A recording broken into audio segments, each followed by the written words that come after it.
تعالیٰ کہہ رہے ہیں یا نبی اے نبی قل لازواجکا کہو اپنی بیویوں سے وبناتکا اور اپنی بیٹیوں سے ونساء المومنین، نساء المومنین میں تو ہم سبھی خواتین آ جاتی ہیں، یدنین علیہن من جلابیبہن، یہ جلباب اور یہ آؤٹر کور یہ تو سبھی خواتین کے لیے. So how can we differ? اگر آپ ہمیں یہ ذرا سمجھا رہے ہیں تو بڑی آسانی ہو جائے گی. پردے کے حوالے سے اس کو بھی اسی طرح طالب علمانہ طور پہ سمجھیں کہ ہم لوگوں کو یا مثال کے طور پہ باقی علماء ہیں ان کو مسئلہ کیا پیش آ گیا ہے کہ جب اتنی واضح بات ہے آپ کے نزدیک کہ بھائی جب کہا ہے کہ یہ ازواج کے لیے بھی ہے نساء مومنین کے لیے بھی ہے کہ تم نے جلباب گرا لینے ہیں، تو یہ کیسے قرآن مجید کی اتنی صریح ہدایت کو ماننے سے انکار کر رہے ہیں؟ اب ہمارا طالب علمانہ سفر آپ سمجھیں تو جب آپ سمجھیں گے تو آپ کو ہم سے ہمدردی پیدا ہوگی. یہ بات تو بالکل واضح ہے کہ قرآن مجید میں مرد و زن کا اختلاط کہی ہے، حجاب کہی ہے، پردہ کہی ہے. 2 صورتیں ہیں جہاں پر یہ چیز زیر بحث ہے، ایک سورہ نور اور ایک سورۃ الاحزاب. بالکل واضح ہے بات.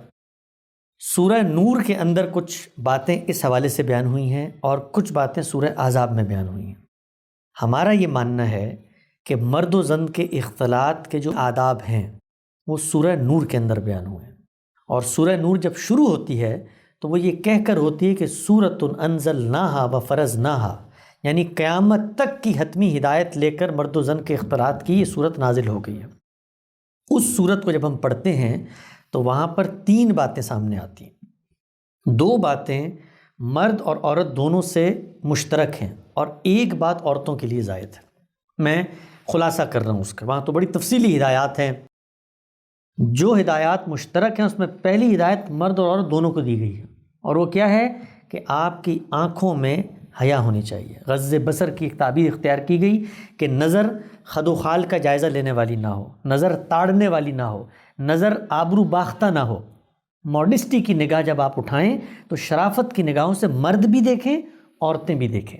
یہ پہلی ہدایت ہے. دوسری ہدایت کیا ہے کہ آپ کے پرائیویٹ باڈی پارٹس، آپ کی شرمگاہیں، ان کو آپ چھپائیں گے. ان کو چھپانے کے الفاظ نہیں آئے بلکہ آئے ان کی حفاظت کریں گے. تو حفاظت کے اندر محض یہ نہیں ہے کہ 2 کپڑے آپ نے ٹانگ لیے، بلکہ ان تک پہنچنے کے کوئی مقدمات ہیں، ان کے گرد و پیش کے علاقے ہیں، ان کو بھی آپ چھپائیں گے. تو جس طرح ہماری پاکستانی خواتین لباس پہنتی ہیں اس طرح کا آپ نے لباس پہننا ہے، جس طرح سے ہم شرمگاہوں کو چھپاتے ہیں. یہ ہدایت بھی مردوں کو بھی کی گئی، عورتوں کو بھی کی گئی، دونوں کو کی گئی ہے. تیسری ایک زائد ہدایت ہے جو عورتوں کو کی گئی ہے، اور وہ یہ کہ جس وقت آپ زینت کرتی ہیں، زینت، اس موقع پر الا ما ظہر منہا، وہ چیزیں جو آپ سے آپ ظاہر ہوتی ہیں ان کے علاوہ زینت کے ان مواضع، ان مواقعوں کو آپ غیر محرم مردوں کے سامنے نہیں کھولیں گی. مطلب کیا ہے؟ مطلب یہ ہے کہ جب آپ شادیوں کے لیے تیار ہوتی ہیں، سینے کا زیور پہنا ہوا ہے، پاؤں کی پازیب پہنی ہوئی ہے، اس صورت میں ایک ہوتا ہے روٹین کی تزئین و آرائش جو ہماری مائیں بہنیں کرتی ہیں، ایک ہوتی ہے غیر معمولی زینت، اس میں آپ زیور پہنتے ہیں، سینے کا زیور ہے، پیر کا زیور ہے، ہاتھوں کا زیور ہے، گلو بند ہے. اس صورت میں جن جگہوں پر وہ زیور ہے ان کو آپ نے چھپانا ہے سوائے ہاتھ، پیر اور چہرے کے. الا ما ظہر منہا. اب یہاں پر اختلاف ہو جاتا ہے کہ بھائی جب یہ اللہ نے کہا الا ما ظہر منہا سے کیا مراد ہے، کہ سوائے وہ چیزیں جو آپ سے آپ ظاہر ہوتی ہیں، عادتاً کھلی ہوئی ہوتی ہیں. تو اس میں اگر آپ مسلمانوں کے علم کا جائزہ لیں، قدیم علم کا جائزہ لیں، مفسرین کی روایات کو پڑھیں، تو وہ آپ کو بتائیں گے کہ اس سے مراد ہاتھ، پیر اور چہرہ ہے. یہ عادتاً کھلے ہوتے ہیں. ہمارے ہاں اس وقت بھی جن لوگوں کا پردے پر اصرار ہے، خود حنفی فقہ کے اندر آپ پڑھ لیں، وہ آپ کو یہ بتاتے ہیں کہ الا ما ظہر سے مراد یہی ہے، لیکن ہم پریکاشنری میجر کے طور پہ سد ذریعہ کے اصول پر چہرے کو بھی اس میں شامل کر لیتے ہیں. ہم شامل کر لیتے ہیں. اللہ کی آیت یہ کہہ رہی ہے کہ ہاتھ، پیر، چہرہ کھلا رہ سکتا ہے. یہ ہدایت ہے جی سورہ نور کی. اب قرآن مجید کی ایک اور سورہ بھی ہے، وہ ہے سورہ احزاب. اس کا مضمون مختلف، اس کا موضوع مختلف، اس کی آڈینس مختلف. اس میں کہیں پر بھی اللہ تعالیٰ یہ بتا ہی نہیں رہے کہ تم جب آپس میں ملو تو کیا کرنا ہے. سورہ نور میں پوری صورت میں یہی بتا رہے ہیں، ایک ایک چیز اسی سے متعلق ہے. آگے 10 چیزیں زیر بحث آئی ہیں، لیکن وہاں پر کوئی دوسرا موضوع زیر بحث ہے.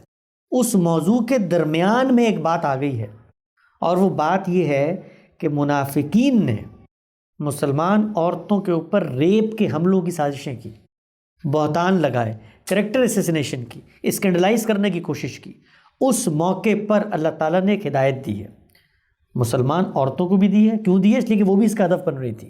منہ اندھیرے صبح نکلتی تھیں، وہ لوگ حملہ آور ہونے کی کوشش کرتے تھے، کہتے تھے ہم تو سمجھ رہے تھے کہ کوئی عام لونڈیاں جا رہی ہیں، ہمیں کیا پتہ مسلمانوں کی خواتین. تو شناخت کو واضح کرنے کے لیے اس موقع پر مسلمان عورتوں کو ایک تجویز کی گئی. اور آپ اللہ کی کتاب کو دیکھیے، اللہ کی کتاب اپنے بارے میں کہتی ہے کہ میں قول فیصل ہوں، میں حرف آخر ہوں، میں میزان، فرقان، حکم اور مہیمن ہوں، اختلافات لاؤ میرے پاس، میں فیصلہ کروں گی. تو میں اور آپ اپنا سب اختلاف اس کے پاس لے جائیں. جہاں اس نے یہ ہدایت دی مسلمان عورتوں کو، آگے اس کا ریزن بیان کیا، ان یعرفن ولا یؤذین، کہ تم پہچانی جاؤ اور تمہیں اذیت نہ دی جائے.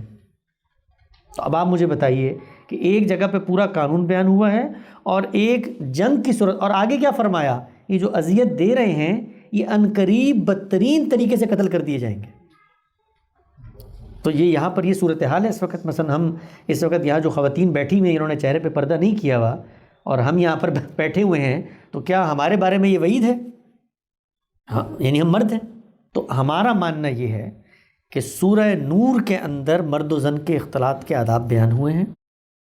کوئی خاتون اپنے بارے میں یہ سمجھتی ہے کہ سورہ احزاب کی ہدایت اس سے متعلق ہوتی ہے اور اس کو اپنی شناخت واضح کرنی چاہیے اور اذیت سے بچنا چاہیے، حجاب کرے، پردہ کرے، آنکھیں چھپائے، چہرہ چھپائے، ہمیں کوئی اعتراض نہیں، چھپانا چاہتی چھپائے. لیکن جب آپ یہ کہیں گے کہ یہ نہیں چھپانا اللہ کی ہدایت کی خلاف ورزی ہے، تو پھر ہم آگے بڑھ کے یہ کہیں گے کہ ایسا ہرگز نہیں ہے. قرآن مجید کا مطالعہ کریں. آپ یقین جانیں کہ اس وقت ہم نے ان تمام روایات کی تحلیل کی ہے، پورے کے پورے ذخیرے کی. اس نے بھی اسی بات کی تائید کی ہے. یہ ہمارا بڑا مشکل کام ہوتا ہے، سچی بات ہے. میری والدہ اور میری بہن، ہمارے پورے خاندان میں تصور نہیں ہے. تو بہت ساری چیزیں ہمارے ہاں افراط و تفرید کا شکار بھی ہوتی ہیں، ہمارے کچھ مانے جانے والے تصورات بھی ہوتے ہیں. مشکل کام ہوتا ہے ان کو چھوڑنا، ان کو ریوزٹ کرنا. کچھ انسان کی نفسیات اور کلچرل ویلیوز بھی ہوتی ہیں. ہم خود جس بر صغیر کے پس منظر میں اٹھے، وہاں تصور نہیں ہے کہ آپ مثلا کسی خاتون کو دیکھ لیں، جس طرح میں نے بتایا. تو ہماری انڈرسٹینڈنگ یہ ہے. اس کی تفصیلات جاننا چاہتی ہیں؟ ہماری اس پورے سفر کے اندر جو سوالات پیدا ہوتے ہیں ان کو ہم کیسے دیکھتے ہیں؟ روایات کیا کہتی ہیں؟ ایک ایک پہلو پر 10 گھنٹے کی گفتگو ہے جو گاندھی صاحب سے میں نے کی ہے، اور تمام کے تمام مذہبی اشکالات بالعموم جو اٹھائے جاتے ہیں وہ ان کے سامنے رکھے ہیں. آپ کو موقع ملے آپ اس کو ضرور سنیں اور اس میں جائزہ لیں کہ اگر ہم کوئی بات کہہ رہے ہیں تو اس کی بنیاد کیا ہے. بس ایک خالی چھوٹی سی بات چاہیے کہ پردے کی تو بات ہوگی، اس میں تو ہے اختلاف، مگر جب اتنا اسپیسیفکلی آپ کہہ دیتے ہیں نا کہ زینت جو نہ دکھائیں، اور خود ہی آپ بتا رہے ہیں کہ زینت جو ہے وہ گلوبند ہو سکتا ہے اور ہاتھ کا کچھ ہو سکتا ہے، پائل ہو سکتی ہے اور چہرہ.